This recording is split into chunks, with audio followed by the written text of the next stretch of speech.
Hello, I am Catherine Taylor. I am a midwife and I am an acupuncturist, and I'm going to share my research with you. Back in 2020, I started a non-randomized pilot study in the birth unit at the hospital I worked in to explore the treatment that I had discovered back in 2018 for peritoneal myofascial release or acupressure on conception vessel 1 to help facilitate normal birth. So I was seconded to the research department with Western Sydney University and a professor, Virginia Stultz. She was my supervisor, and I started to write an ethics proposal and then commenced a non-randomized pilot study for this technique. We recruited 99 women, so 50 women in the intervention group that had the perineal myofascial release, or what we call acupressure on conception vessel 1 during birth, and we compared their data to 49 women who were having standard care, hands-on care, which is with a warm compress and a slow controlled birth, what we do for the perineal protection bundle. We also did a qualitative study of interviewing 7 midwives in the technique after they were trained in the technique by me, which included being the accoucher at one birth. It's an incredibly easy technique to learn. And then these midwives went on and contributed to the study by offering this technique to women as an alternative to episiotomy during birth. 1 in 4 women, that's 1, 2, 3, 4, this one here, 1 in 4 women in Australia today in 2025 will have an episiotomy during a vaginal birth. That's across Australia. 25% of women will have an episiotomy, whether they're a primip, a multip. It's an incredibly high number. So why do we want to start looking at alternatives for episiotomy? Now let's all put this in context of women that choose to birth on their back, women that choose to have an epidural in labour. They're already at risk of an instrumental birth and of severe perineal trauma because we know that birthing on your back is going to increase those risks. Having an epidural and having lack of movement to change positions. Sometimes, of course, we do change positions with an epidural, but for some women, they cannot move with an epidural to go onto their knees or to go onto the left lateral. So women that are birthing on their back, women that have epidurals, we need to offer them something besides, oh, well, you're at risk of tearing. Oh, well, you're at risk of an instrumental birth. We need to work with the body biomechanics. So 1 in 4 women have an episiotomy. We need to do better than that as midwives. So what are the benefits? What did the midwives find? What have I found over my career? And what did the research find? So why are we bothering to do this? Why do we want to work with the biomechanics, release the pelvic floor, release those transverse perineal muscles? Why are we doing this? Well, it facilitates normal vaginal birth. Midwives identified that it shortened the second stage of labour, so the pushing stage. It also minimised medical intervention, so it reduced the need for episiotomy, it reduced the need for instrumental birth. Ultimately, that's going to reduce pelvic floor trauma. This is a non-invasive midwifery technique. This is all external. This is done only with a woman's consent, and this is nothing internal. There's no cutting, there's no internal manoeuvres. This is all an external manoeuvre with the woman's consent. And we found that this did increase a woman's satisfaction with her birth.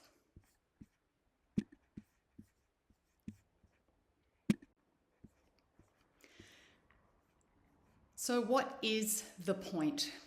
This point, conception vessel 1, also known as Ren 1 or Hui Yin in Chinese, this point is used in Qigong practice. So it's a meditation point. When you're doing your Qigong practice, you're visualizing that circulation of qi, the circulation of breath, the circulation of energy from the perineum up and circulating around the body. So this is a very ancient point used in ancient Taoist practices and Qigong practices. This is not a point that is needled routinely as acupuncturists, and in all of the textbooks, the gynecology, the obstetric, Chinese medicine textbooks, acupuncture textbooks, conception vessel 1 is a forbidden point in pregnancy. So it's something that is never accessed and not used for pregnant women. But if you've seen my YouTube videos, I do quite a fun story about the first time I saw this point, and as an acupuncturist and as a midwife, My world kind of just exploded at that point. Let's have a look at the biomechanics of the pelvic floor. And conception vessel 1, the acupuncture point, is actually located right in the center of the perineal body. And the perineal body is the pivot or the axis of all the pelvic floor tissues. All of the muscles are either attach on the perineal body or are continuous with the perineal body. So when we stimulate the perineal body, we can actually release those transverse perineal muscles to provide more space for the baby to be born rather than just cutting through those muscles. And here is my Taylor technique. The technique is all external, all with consent, and is absolutely non-invasive. So we locate the point right in the center of the perineal body, which is between the base of the vagina and the anus. We might see it as a dimple when the head is really pushing on that pelvic floor, and we will see that dimple, that sucking in at the perineal body, or we won't see it. It doesn't mean that it's not there. It's okay if you cannot visualize the dimple. You can feel with your finger, you can feel the tightness, you can feel the hardness, and you think there is nothing, there is no stretch. But once we start to release the perineal body, once we start to stimulate conception vessel 1, your finger will actually advance into the tissues. It's very subtle, it's very gentle, and once your finger slightly advances into the transverse perineal muscles, they will give and the head will extend, and then you will see progress with the birth. And then we can start to alternate with warm compresses, or sometimes I will just continue with the perineal myofascial release because that is what is needed at that point. So alternate with warm compress, alternate with this technique, or just do the technique, or just do warm compresses. Again, the woman is on her back, the woman has an epidural or she doesn't have an epidural, and it is only ever with consent. Safety first, let's talk about contraindications. When are you not going to be doing this technique? Number one, always number one, consent. The woman says, no, don't touch me. We're not doing this technique, okay? We're not doing it. Number two, we have an abnormal fetal heart rate, or the woman has a CTG on and she has an abnormal CTG. We are escalating care. We are not doing this technique. We need to escalate to obstetric review. If we suspect that the woman is having a shoulder dystocia, again, we are escalating for an obstetric review. We are not doing this technique. If the woman has any local trauma to the perineum, such as you can see obvious buttonholing starting, if there's bleeding, if there's lesions, if there's hematomas, anything like that, you are not pressing into that tissue. Again, you are escalating for a second opinion or for an obstetric review. So when should midwives use the Taylor technique? When should we be releasing the perineum?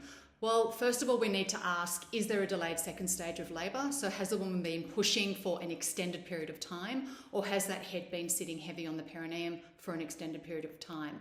Every hospital, every country has their own definition of what a delayed second stage of labour is, and midwives personally have their own opinion as to what a delayed second stage of labour is or how long that head has been sitting on the peri. There's no actual consensus on that, so I'm not going to discuss those parameters. What I will say is that we've identified a delayed second stage of labour, so an extended pushing time. We need to ask the very first question, is the head on view? If the head is on view, then yes, we will then consider doing this technique. And it's usually when we start thinking, oh, I need to do an episiotomy. Oh, that head's just not coming. I need to do an episiotomy. That is when you do the Taylor technique. If the head is not on view, we are doing all of the other things that we have in our control, which is gravity, movement, change of position. We are doing all those things. We have acupuncture protocols or acupressure protocols that I use in my birth points course that I teach for a delayed second stage of labour, either the single acupoint of what I call the birth point, conception vessel 1, or we use multiple acupoints to open the outlet and to facilitate that head to descend and to get onto view. So it depends on whether the head is on view or not. Head on view, yes, you can use my technique. No head on view, no, you're not using this technique, you're doing something else. And like we said before, if there is an abnormal fetal heart or an abnormal CTG, you are not doing this technique. You are escalating immediately for an obstetric review. So that's the technique. That's what we did the research on. Who were the women? We had 50 women that had the acupressure at birth when they had head on view and they were indicated for an episiotomy. Instead, we did this treatment. And then we had the control group of 49 women that had standard care. They were matched for BMI, age, the baby date of birth, and for their parity, whether they'd had a baby before or not. Who did we exclude? We excluded anyone that had a cesarean section. We then excluded anyone that had what is called a hands-off birth. So a standing birth, a kneeling birth, a birth on all fours, or a water birth. So where we're not doing any hands-on care, they were excluded from the study. So we were really looking at hands-on care and is there a better way to do it? And these are my results from the study. Let's have a look at them. So who was intact? We had more intact perineums. We had less first and second degree tears. We had no third or fourth degree tears. We had no episiotomies, and we had no episiotomy and a third and fourth degree tear, which is always the worst outcome for women. In the standard care group, they had one of those, an episiotomy and a second degree tear. They had 8 episiotomies and they had 1 third and fourth degree tear. 17 second degrees, 10 first, and only 12 intact. So just comparing to standard care of hands-on care, this technique really helped women. No one had an episiotomy, so we're ahead.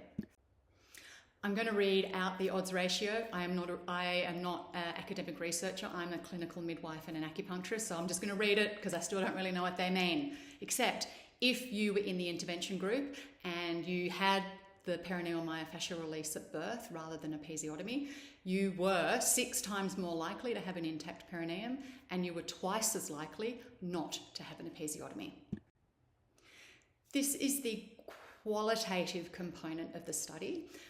I wanted to ask women about their experience, but this study was done during COVID and I was in full PPE, locked down in birth unit, doing COVID positive births. We were unable to go to the postnatal ward to follow women up properly, and I admit that is either a bias or a big flaw in the validity of this study because we were unable to follow the women up. So any future research, we need to ask the women about their experience of this technique.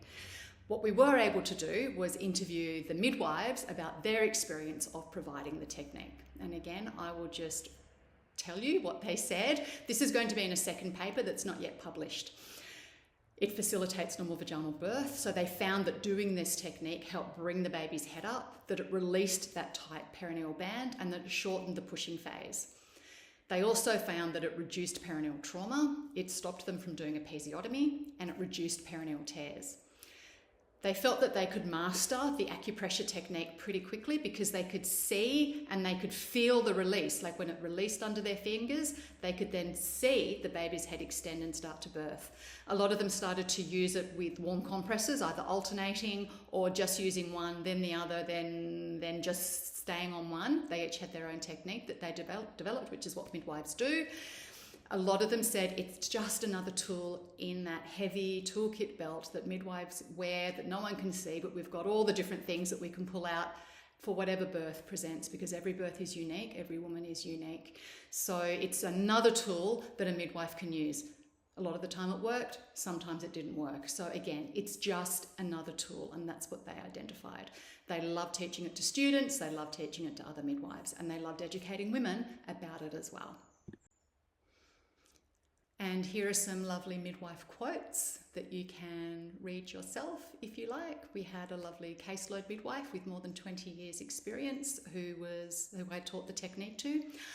I've used it on a lot of women and I've had quite a few primips with no tears. I simply have found that the degree of tears that I have had in my practice is a lot less. I've had a lot more women intact or with a really small second degree tear, because that's one area of my practice I have been trying to improve. It's my perineal tear rate. My all-time favourite quote from my best midwife friend: we looked at videos and images and we tried to find the dimple, and once I saw it, I couldn't unsee it. Now she sees it everywhere. Make sure you're in the right spot. It's quite obvious. A lot of the time you can't see the pressure point, but you can definitely feel it. And it's by what you're feeling, and you can actually feel that release. If you would like to read the research paper, please go to that link at the European Journal of Midwifery. It is an open access journal. That's why I chose to publish with them, because it is free to download the article. You can read the research, you can give it a try. The technique is all documented there. It's free, it's easy, it's midwifery led. And if we can reduce the incidence of episiotomy for women, then that can only be a good thing.